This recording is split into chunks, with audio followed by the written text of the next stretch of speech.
Amici della Gazzetta Sarda, siamo qui a Piazza Tola, a Sassari, nel centro storico cittadino, per questa edizione di Monumenti Aperti 2025 e per cui cercherò di accompagnarvi per alcuni monumenti. Non riusciremo a vederli tutti perché sono davvero tanti, ma almeno per farvi, come dire, interagire in una realtà culturale consolidata in questa bellissima manifestazione che permette appunto di aprire le porte della cultura a tutti coloro che ne hanno bisogno, ne hanno necessità, ne vogliono veramente scoprire quelle che sono le indicazioni anche dell'anima, le indicazioni del cuore per riscoprire determinati luoghi e vederli grazie insomma al rapporto, all'accompagnamento insomma di questi ragazzi delle scuole che ci permettono appunto di essere partecipi di questa bellissima cultura sassarese.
Allora, questa è la seconda sala gioco, uguale alla prima che abbiamo visto, mantiene la stessa cromatina insomma di quella che abbiamo visto precedentemente, quindi gli stessi colori tendenti al giallo.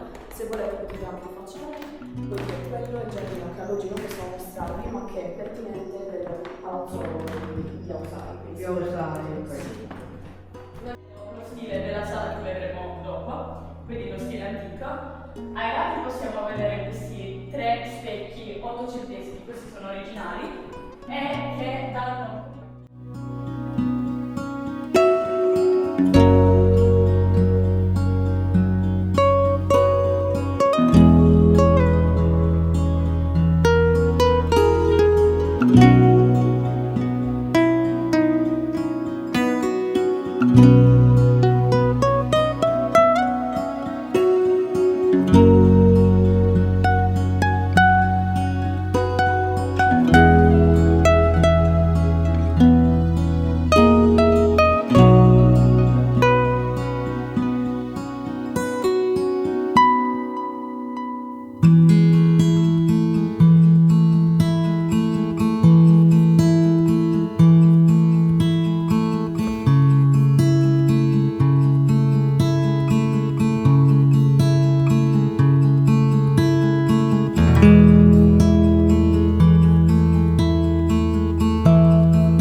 Amici della Gazzetta Sarda, siamo qui al Circolo Sassarese in compagnia della professoressa Colagrossi del Liceo Azzuni di Sassari per dirci un po' questo tipo di giornata, come sta andando qui per Monumenti Aperti nell'edizione 2025 e qual è l'affluenza delle persone, qual è anche l'interesse delle persone, vedete persone interessate, qual è anche il rapporto con i ragazzi ovviamente che fanno da ciceroni. Certo.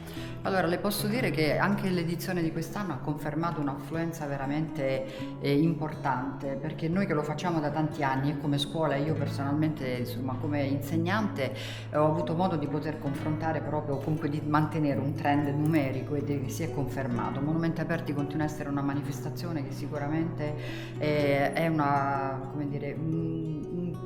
punto fondamentale della proposta di Sassari, e le persone che arricchiscono, comunque visitano i luoghi, mostrano di apprezzare sempre. I ragazzi ovviamente la attendono ogni anno questa manifestazione perché si sentono per una volta veramente protagonisti, e in più poi portarli a conoscere luoghi come questo, che effettivamente non sono poi così noti al pubblico sassarese, è un valore anche aggiunto.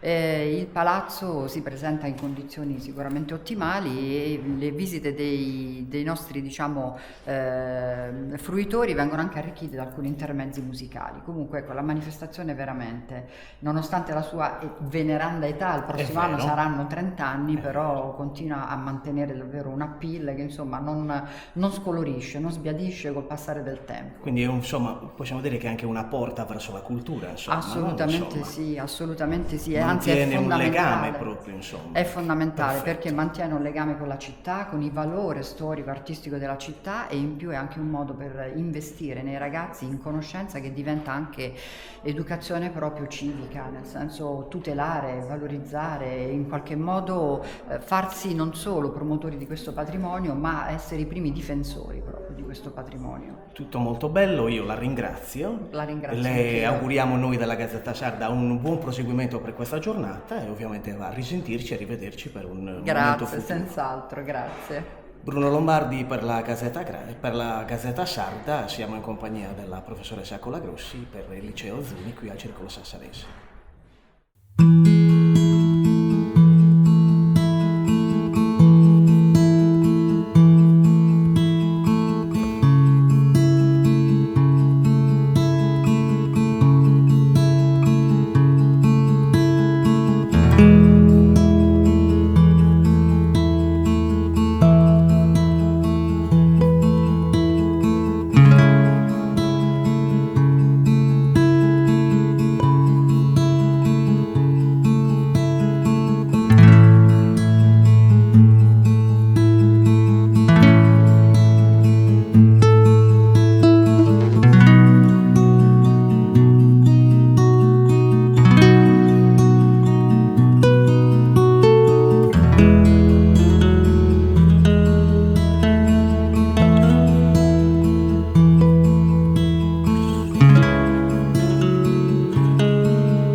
Amici della Gazzetta Sarda, benvenuti, siamo qui al Museo Diocesano, una branca, una parte del Museo Diocesano di San Michele, dove sono esposti veramente dei pezzi molto interessanti della nostra arte, della nostra storia sassarese. Siamo in compagnia con il professor Ragnetta, qui dell'Istituto del Liceo Scientifico Marconi di Sassari, che ci accompagnerà per questo brevissimo momento in uno spezzone culturale della nostra città. Prego. Allora, vi ringrazio di essere qui con noi. La chiesa di San Michele. Guarda, la voce gentilmente così Certo. riusciamo a... Allora, la chiesa di San Michele, come ha detto precedentemente, fa parte del museo diocesano, l'altra parte sta all'interno della cattedrale, questa sta di fronte alla cattedrale, una chiesetta che generalmente i sassaresi conoscono un po' chiusa, vedono poco, almeno negli ultimi decenni, e infatti negli ultimi decenni è stata utilizzata per conservare parte delle opere pittoriche e scultoree che non vengono utilizzate nelle chiese della diocesi. È una chiesa del Settecento attualmente, ma prima esisteva già un altro edificio che era stato dedicato a una confraternita, che è quella dei Baenzini, che si occupa proprio della manutenzione delle reliquie dei tre martiri. E infatti ci sono alcuni pezzi che ci raccontano questa dedicazione. C'è una palla d'altare che era quella originale, dove ci sono le immagini dei tre martiri, ma c'è anche un bellissimo quadro del 600 che racconta lo spostamento dei tre martiri al momento del ritrovo da parte del vescovo Sedrel e lo spostamento a Sassari per celebrare quell'occasione. Questa manifestazione, professor Ragneda, che cosa ci può dire con questa edizione del 2025? Questo luogo è apprezzato? Allora, è un luogo che noi, come diciamo alcuni, coccoliamo da qualche anno e troviamo sempre una buona attenzione da parte del pubblico, curiosamente perché sarebbe un posto che forse non attira nominalmente come altri, e invece poi incuriosisce e affascina le persone che vengono a visitarlo, anche perché i nostri ragazzi si sono appassionati al racconto di questo luogo e lo fanno con piacere, si dedicano le ore a studiarlo e a ricavare le informazioni più succose, più interessanti proprio per il pubblico, cercando di calare per le persone il racconto di questo luogo. E i ragazzi sono sempre stati partecipi di questa attività, infatti ogni anno cresce in città Monumenti Aperti, ed è una manifestazione che spero continui sempre in questa forma, anche perché dal punto di vista didattico, se posso dirlo, dà modo ai ragazzi di crescere, di presentarsi e di sentirsi capaci di raccontare la propria storia agli altri. Perfetto, noi la ringraziamo, professor Ragneda, Grazie a quindi voi. possiamo dire che anche San Michele è un ponte culturale che avvicina noi insomma, del settore giornalistico, a voi che insomma, fate cultura qui all'interno, e quindi continuate a seguirci, amici della Gazzetta Sarda, in questo viaggio per Monumenti Aperti 2025. Grazie.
Amici della Gazzetta Sarda, siamo arrivati a questo, diciamo, piccolo viaggio, alla fine di questo piccolo viaggio, in un luogo che noi conosciamo bene perché ve l'abbiamo già presentato. Appunto siamo qui nel convento di Santa Maria di Betlemme a Sassari, esattamente nel Museo dei Candelieri, questo luogo che abbiamo già visto e apprezzato, ma oggi lo vediamo per questo appuntamento e quindi per Monumenti Aperti 2025, perché personalmente ho visto la preparazione di questi ragazzi delle scuole, della scuola, del liceo Margherita di Castelvie. Siamo in compagnia del professor Falchi, che ringraziamo appunto per, insomma, questo momento di interazione. Ringrazio voi. E per parlare appunto della bravura di questi ragazzi in un tema molto difficile, quindi ci fa piacere capire come si sono preparati, come li avete preparati. Ma allora, i ragazzi, risaputo, sono tutti volontari. E ripeto, è assolutamente encomiabile il lavoro che stanno facendo, il lavoro che hanno fatto in precedenza. Tra l'altro su un tema importante per i sassaresi, no? Il Museo dei Candelieri, siamo qui in una struttura che nella città di Sassari è ovviamente estremamente importante, rappresenta un po' tutta la tradizione. I ragazzi ovviamente si sono preparati, abbiamo poi anche noi nel nostro piccolo come docenti cerchiamo di seguirli, indirizzarli, si sono preparati diciamo su materiale, hanno studiato, ecco, praticamente hanno studiato, poi normalmente abbiamo svolto, insomma si svolgono alcuni sopralluoghi sul posto per prendere confidenza con la struttura e insomma avere modo di verificare quello che hanno studiato anche con le cose che ci sono. E poi quello che conta veramente è la loro disponibilità, perché questi ragazzi sono qui tutto il giorno, per un fine settimana, rinunciano al divertimento. È vero. E lo fanno con tanta passione, superando anche i loro limiti, le loro timidezze, la loro non abitudine a parlare in pubblico. Io devo dire, posso dire di essere fiero, insomma, è emozionante vederli all'opera perché appunto superano i loro limiti e si appassionano e imparano. Quindi io credo che Monumenti Aperti sia un momento, come posso dire, in cui bisogna essere grati ai nostri studenti perché svolgono un lavoro per la comunità, lo fanno appunto faticando, con grande impegno e passione e gratis, quindi insomma, È vero. La ringraziamo professor Falchi, quindi avete visto che c'è un rapporto veramente stretto tra i docenti e i loro ragazzi per aprire un momento di cultura, una finestra culturale Monumenti Aperti grazie appunto a loro, e quindi continuate a frequentare questi luoghi, a interagire con questi protagonisti di questo momento culturale, per cui ancora complimenti a voi e alla prossima edizione di Monumenti Aperti. Dalla Gazzetta Sarda è tutto, Bruno Lombardi per voi.